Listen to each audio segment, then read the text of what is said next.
tidak diterima salat seorang kalau wudunya tidak benar. Kaum muslimin muslimat yang dimuliakan Allah Subhanahu wa taala. Yang pertama, sesudah kita nawaitu, jangan lupa mengucapkan basmalah.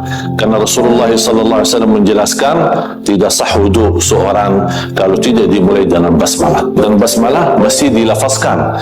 Boleh bismillah dan boleh bismillahirrahmanirrahim. Kemudian kita mengambil air wudu dan kita jaga tidak boleh mubazir saat kita melaksanakan wudu.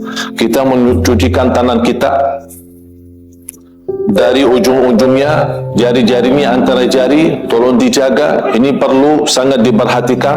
Kemudian yang kedua, kita langsung murdi mulut kita sama hidung kita, boleh 3 kali, itu menjadi sunnah. Kalau cukup dengan sekali, itu menjadi cukup, menjadi wajib. Dan kalau kita menjaga wajib dan sunnah, itu sudah luar biasa untuk menyempurnakan wudhu kita. Kemudian kita lanjut dengan ayat yang sudah dijelaskan dalam Al-Quran, Suratul Ma'idah, ayat yang ke-6 atau surah yang ke-5, ayat yang ke-6, kita menyucikan muka kita.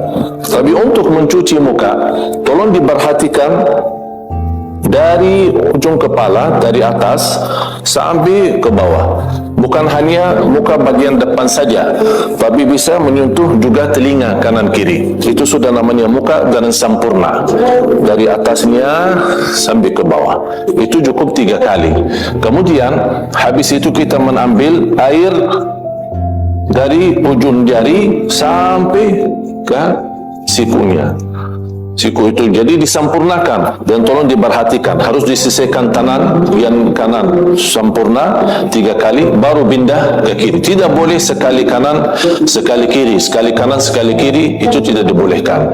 Kemudian kita cukup dibasahin tangan, tidak perlu kita ambil banyak air, cukup hanya basahin tangan untuk bagian kepala.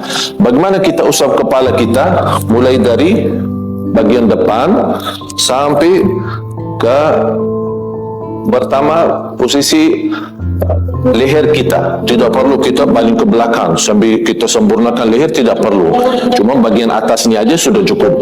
Biarpun rambutnya panjang tidak menjadi masalah. Jadi cukup dengan basahin, kemudian kita ambil dari depan kepala sampai ke belakang, kemudian balik lagi. Cukup hanya 1 kali saja. Itu yang sempurna. Di mazhab Imam Syafi'i membolehkan bagian daripada kepala. Basahin tangan kita, kemudian kita usap bagian depan yang termasuk ini juga kepala.